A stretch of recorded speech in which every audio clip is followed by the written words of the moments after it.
Within the legislative body of a nation which claims to be a democracy, if its elected public servants seek to place the interests of another nation ahead of the interests of the citizens who elected them, in times of conflict this could amount to treason. For as Marcus Cicero warned, a nation can survive its fools and even the ambitious, but it cannot survive treason from within. I would like to first of all thank you for establishing the Friends of Israel in Western Australia. Organizations like yours are especially crucial at this time when our enemies are attempting to delegitimize our basic rights to exist and threatening to destroy us as well as the rest of Western civilizations.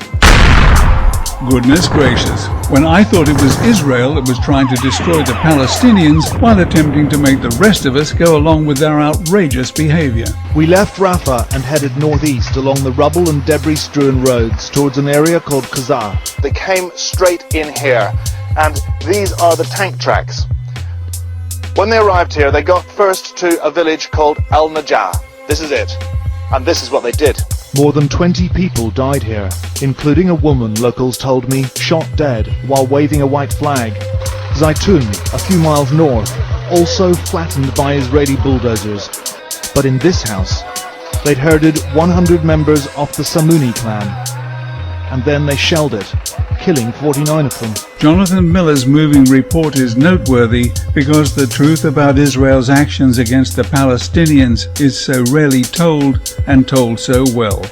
How could anyone seeing it want to be a friend of Israel? Now compare that report with this summing up of Israel's murderous attack on the Mavi Marmara. At the end of the day, the bid to break the naval blockade wasn't really about bringing aid to Gaza. It was a political move designed to put pressure on Israel and the international community. Talking of pressure, one cannot help but wonder if Jane Corbyn's husband, John Craddock Maples, former Member of Parliament, President of Conservative Friends of Israel, brought any pressure to bear on how his wife approached the making of this publicly funded yet appallingly unbalanced BBC documentary. Recently, political pressure has been brought to bear against a trade unionist for attempting to express his views about the events of 9/11 on Australia's publicly funded broadcaster, the ABC. And I quote, "I believe the official story is a conspiracy theory that doesn't stand up to scientific scrutiny. If the Prime Minister finds these comments as offensive as most right-thinking Australians, what action will the Prime Minister take to discipline Mr Bracken and send a message to others that such remarks are unacceptable?" They may have been unacceptable to him, but 3/4 of the Australians who responded to a poll following the broadcast found Kevin Bracken's statement reasonable. Obviously, I don't agree with the remarks. Obviously, they are stupid and wrong. I think the member was in the House yesterday when I gave my Prime Minister's statement on Afghanistan. I would refer him to that. That is my view, obviously. And on she went, which pleased the Honourable Member for Kuyong, the Friends of Israel, and Tel Aviv, no doubt. But how many right-thinking Australians will it please? But had she asked, her staff may have discovered that NIST has been suppressing a video during which an explosion can be clearly heard just before WTC-7 collapses into its own footprint. Listen carefully. Obviously, a video crew were waiting for something to happen and can be heard chatting, which is why they didn't seem to react to the low-frequency explosion. Then one of them does react as the building begins to fall. Now, even Prime Ministers, Members of Parliament and radio chat show hosts should be able to see that this was indeed a controlled demolition, pre-rigged weeks before 9/11.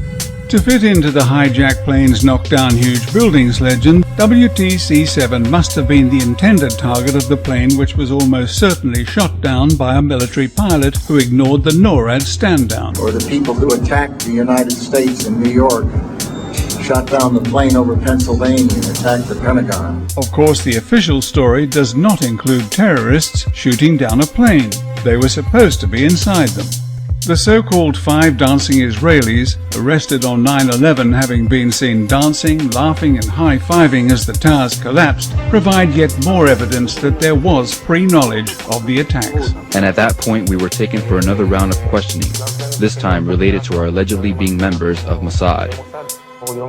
Our purpose was to document the event. Our purpose was to document the event. To document the event. The event. The 5 Israelis were detained for 10 weeks and finally deported on immigration violations after the FBI cleared them of any involvement in 9/11. Several groups of men were seen setting up cameras across the Hudson before the planes hit the towers. Witnesses reported they saw some men jumping for joy in Liberty State Park after the North Tower impact.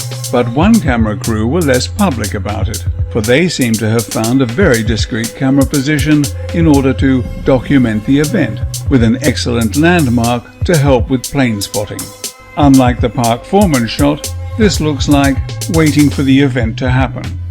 Without the landmark, the operator has nothing to line up on, so the camera's direction could be way off.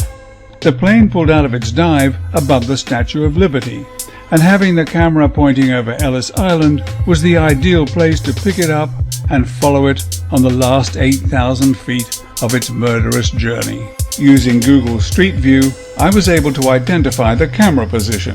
The wall in the foreground of the video is this wall, and the camera operator stood on this surface, a flat, sloping roof. There doesn't appear to be any easy access, only trapdoors or skylights. So it looks as though it was chosen because it was the right place to get the shot, not because it was casually convenient. It is now widely accepted that even experienced pilots would have had difficulty hitting the towers with such accuracy, and that the planes were almost certainly remotely directed under computer control. So the plane's flight path would have been known to those who were there to document the event. It has been obvious for many years, far beyond any reasonable doubt, that blatant lies have been told about 9/11, the event which led to Australia being drawn into 2 murderous conflicts, and the fact that these public servants continue to embrace the official story either demonstrates a level of ignorance almost beyond belief, or something far worse. Here's Regev lying about Israel's use of white phosphorus in Gaza. We're very clear about that. We don't use any weapons whatsoever that are prohibited under international law. Not true. White phosphorus is specifically prohibited in air attacks against military forces in civilian areas. There is no doubt that the increasing number of Israeli propaganda organizations in many countries, as well as lobby groups such as AIPAC in the United States, are exerting a disproportionate influence on the way our world is being run. And they are all financed one way or another out of the $3 billion given to Israel by American taxpayers every year. A self-perpetuating gift beyond comprehension. A gift which has also financed the internationally condemned apartheid wall and the illegal settlements. But Israel does not take condemnation lightly. Its invariable reaction is to go on the offensive. And now it wants to add Iran to the list of targets it has already coerced America and others into attacking on its behalf. Yet the most dangerous, deceitful and destructive nation on earth is nuclear apartheid Israel itself. There are only 2 basic reasons to be friends with Israel: arcane superstitious beliefs or for personal gain. Do we want to be governed from Canberra or from Tel Aviv?